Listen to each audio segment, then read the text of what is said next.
सोनीपत में शनिवार को ओपी जिंदल ग्लोबल यूनिवर्सिटी में देश के पहले संविधान संग्रहालय का उद्घाटन किया गया। इस खास मौके पर कार्यक्रम में लोकसभा अध्यक्ष ओम बिरला और केंद्रीय कानून मंत्री अर्जुन राम मेघवाल और विश्वविद्यालय के चांसलर सांसद नवीन जिंदल इस दौरान मौजूद रहे। ओपी जिंदल यूनिवर्सिटी में स्थापित देश के पहले संविधान म्यूजियम के स्थापना दिवस पर पहुंचे लोकसभा स्पीकर ओम बिरला ने अपने अभिभाषण में कहा कि आज हमारा संविधान पूरे विश्व का मार्गदर्शक है। हमारी इसी संस्कृति को लेकर आगे बढ़ रहे हैं और दुनिया के अंदर जब इतने विवाद विसंगतियां हैं, उस समय हमारे महात्मा गांधी जी के विचार, उनके संदेश, जिस समय दुनिया के अंदर अधिकतम देश कॉलोनाइजर थे, उस समय उन्होंने एक अहिंसा की दिशा दी जो दुनिया के लिए संदेश बना। और मुझे गर्व होता है कि मैं एक ऐसी धरती पर पैदा हुआ जहां राष्ट्रपति महात्मा गांधी के विचार आज भी दुनिया मानती है। और दुनिया के अधिकतम देशों के अंदर राष्ट्रपिता महात्मा गांधी के विचार सिद्धांत तो चलते हैं, लेकिन उनके विचार सिद्धांतों की प्रेरणा के लिए अधिकतम देशों में उनकी मूर्ति लगी हुई है।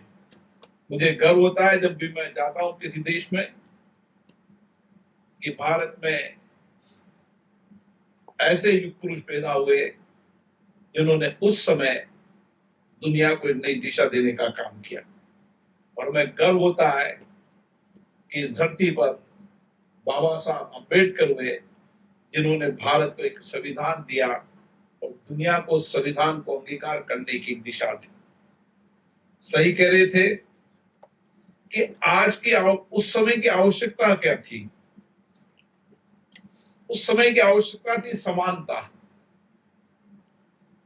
और सारे संविधान के अंदर सबको समान अधिकार, मतदान से लेकर धर्म की अभिव्यक्ति से लेकर तमाम जो संविधान का मूल ढांचा है, उसकी अगर नींव कहें तो समानता थी, बंधुता थी। और यही कारण है आज हम इस दिशा की ओर चले। समानता, बंधुता का संदेश दुनिया के अंदर हमने पहुंचाया। और हमारा संविधान केवल कानूनी ढांचा नहीं है, हमारे संविधान का एक सामाजिक, एक ऐसा दस्तावेज है जिस सामाजिक दस्तावेज से हमने समाज जीवन के अंदर बहुत बड़े परिवर्तन किए। और इसीलिए हमारा संविधान सामाजिक आर्थिक परिवर्तन का मार्गदर्शन भी बना। और आज हमें खुशी है कि हमने समाज के अंतिम व्यक्ति के जीवन को परिवर्तन करने के लिए सरकारों को अगर मार्गदर्शन भूमिका निभाई तो हमारे संविधान में निभाई। और इसीलिए आज मुझे खुशी है कि इस यूनिवर्सिटी में संविधान पर राष्ट्रीय सम्मेलन भी हो रहा है, जिसमें हमारे न्यायमूर्ति, अधिवक्ता और इसके अलग अलग एक्सपर्ट विचार व्यक्त करेंगे। भारतीय विचारधारा, भारतीय दर्शन, भारत चिंतन को देश और दुनिया में बताएंगे, क्योंकि ग्लोबल यूनिवर्सिटी में 50 से ज्यादा देश के विद्यार्थी यहाँ पढ़ते हैं। वो भारतीय चिंतन को, भारतीय ज्ञान को, भारतीय दर्शन को, भारतीय स्वरूप को इस संविधान के अंदर देखेंगे।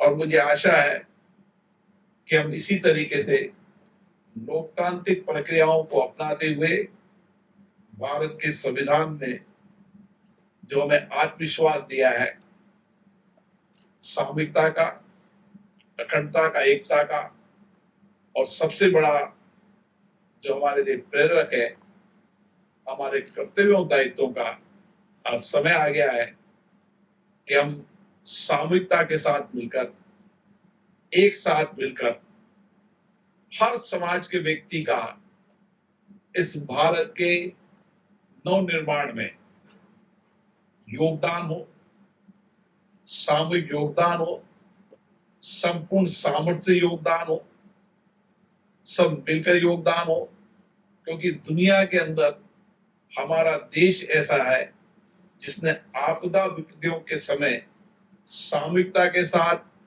मिलकर हमने हर आपदा चुनौतियों से लड़ने का सामर्थ्य दुनिया में किसी देश में है तो भारत में है, और ये हमें संविधान के मार्गदर्शन से मिलता है। मुझे आशा है आप सबके सहयोग से हम सब मिलकर नए भारत के निर्माण में सहयोग करेंगे और अपने कर्तव्यों और दायित्वों को निभाते हुए जहां भी हम हैं अपने दायित्व कर्तव्यों को ठीक से निभाते हुए नव निर्माण भारत के और विकसित भारत के निर्माण में हम हमारा सहयोग करेंगे। वहीं state law minister Arjun Ram Meghwal ने मंच से भाषण में बोलते हुए कहा कि संविधान में समानता, आजादी और भेदभाव को दूर करना जैसे तीनों बिंदु बड़ी अहम भूमिका निभाते हैं। बाबा भीमराव अंबेडकर ने संविधान को इन तीनों बिंदुओं पर ध्यान रखकर बनाया है। इक्वलिटी एंड फ्रेटर्निटी, ये तीन बहुत महत्वपूर्ण शब्द हैं। लेकिन जब संविधान बन रहा था तो संविधान निर्माताओं ने इक्वलिटी को पहले क्यों लिया? जब हम आर्टिकल 14 से 18 तक जाएंगे तो हम पाएंगे कि पहले इक्वलिटी है और उसके बाद लिबर्टी है। तो ये ऐसा क्यों हुआ? तो बहुत डिबेट हुई थी वहां। तो कहा कि जो फ्रेंच रिवॉल्यूशन हुई 1789 में, वहां का उस समय के थिंकर थे रूसो, उसने एक स्लोगन दिया था और उसके बाद वहां एक क्रांति हुई, जार का शासन गया, डेमोक्रेटिक सेटअप आया। तो वहां एक नारा था, लिबर्टी, इक्वलिटी, फ्रेटर्निटी। बाबा साहब B.R. अम्बेडकर साहब ने कहा ये उनका नारा हो सकता है 1789 का, लेकिन हमारा ये नारा तो बहुत पुराने जमाने से है। हम तो मदर ऑफ डेमोक्रेसी हैं। हमने डेमोक्रेटिक सेक्टर के जो प्रिंसिपल है वो हमें दुनिया को दिए। तो ये हमारे लिए इक्वलिटी मोर इम्पोर्टेंट है। तो उन्होंने कहा इक्वलिटी पहले लेना चाहिए क्या? इक्वलिटी पहले लेना चाहिए उन्होंने कहा। और उनका बहुत फेमस कोट है कि अगर हमारे समाज में समानता रहेगी तभी ही स्वतंत्रता जिंदा रहेगी। तो उनका बहुत फेमस कोट है। तो ये एक विषय वहां संविधान डिबेट का। यहाँ एक विषय जो मैंने सी राजकुमार साहब के साथ सीखा कि fraternity, liberty, equality and fraternity जब बना तो जो हम 75 साल अब मना रहे हैं, 26 जनवरी को अडॉप्ट हुआ, लेकिन 26 नवंबर को अडॉप्ट हुआ, 26 जनवरी को लागू हुआ, लेकिन 25 नवंबर 1949 को एक बहुत महत्वपूर्ण दिन था जब लास्ट लोगों ने कहा संविधान बनाने में किस किस ने योगदान दिया। तो मैं एक कोट श्री टी कृष्णाचारी का जो मैं कोट करना चाहता हूं, जो संविधान सभा में उन्होंने दिया, और वो बाबा साहब B.R. अम्बेडकर के कंट्रीब्यूशन को लेकर के है। उन्होंने कहा कि the house is perhaps aware that of the 7 members nominated by you, one had resigned from the house and was replaced. Okay, one had died and was not replaced. One was away in America and his place was not filled up, and another person was engaged in state affairs and there was a void to that extent. One or two people were away from Delhi and perhaps reasons of health did not permit them to attend. So it happened ultimately that the burden of drafting these constitutions fell upon Dr. Ambedkar, and I have no doubt that we are grateful to him for having achieved this task in a manner which he is undoubtedly commendable. Unquote. कितना बड़ा contribution बाबा साहब B.R. Ambedkar साहब का था।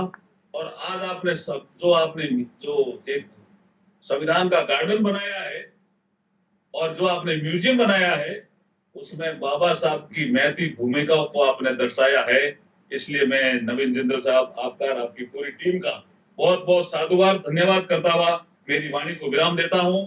अर्जुन राम मेघवाल ने कहा कि article 370 को हटाने का महत्वपूर्ण काम प्रधानमंत्री नरेंद्र मोदी और अमित शाह के नेतृत्व में बीजेपी सरकार ने किया है।